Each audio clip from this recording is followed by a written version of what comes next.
Wednesday, September 13. Standing on the Ancient Battlefield. Read through Ephesians 6:10-20, noting each time Paul uses some form of the verb stand. Why is this idea so important to him? Ephesians 6, beginning at verse 10. Remember, we're looking for the word stand or something like it. Finally, my brethren, be strong in the Lord and in the power of his might. Put on the whole armour of God, that you may be able to stand against the wiles of the devil. For we do not wrestle against flesh and blood, but against principalities, against powers, against the rulers of the darkness of this age, against spiritual hosts of wickedness in the heavenly places. Therefore take up the whole armour of God, that you may be able to withstand in the evil day, and having done all, to stand. Stand, therefore, having girded your waist with truth, having put on the breastplate of righteousness, and having shod your feet with the preparation of the gospel of peace. Above all, taking the shield of faith with which you will be able to quench all the fiery darts of the wicked one. And take the helmet of salvation and the sword of the Spirit, which is the word of God, praying always with all prayer and supplication in the Spirit, being watchful to this end with all perseverance and supplication for all saints, and for me, that utterance may be given to me, that I may open my mouth boldly to make known the mystery of the gospel, for which I am an ambassador in chains, that in it I may speak boldly as I ought to speak. We must understand Paul's military metaphor in the context of the ancient battlefield. What did it mean to stand, as we read in verses 11, 13 and 14? Does the verb suggest a defensive-only posture?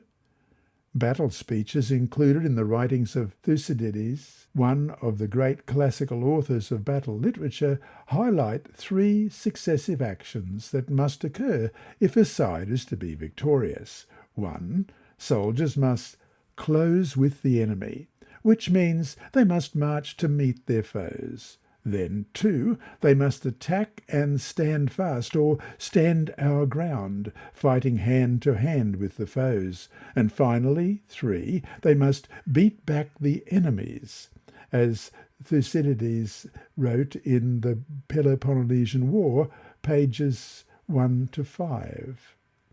The key moment of an ancient battle occurred with the second of these three actions, when the two opposing phalanxes came crashing together in, as Victor Davis Hanson writes in The Western Way of War, a terrible cacophony of smashed bronze, wood and flesh, which ancient author Xenophon refers to as that awful crash. End of quote.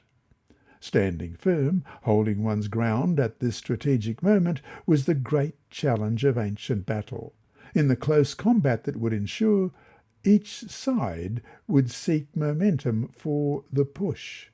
Paul's call to arms reflects combat in which soldiers were bunched together, as Victor Davis Hanson writes in the same book, page 152, giving and receiving hundreds of blows at close range. End of quote.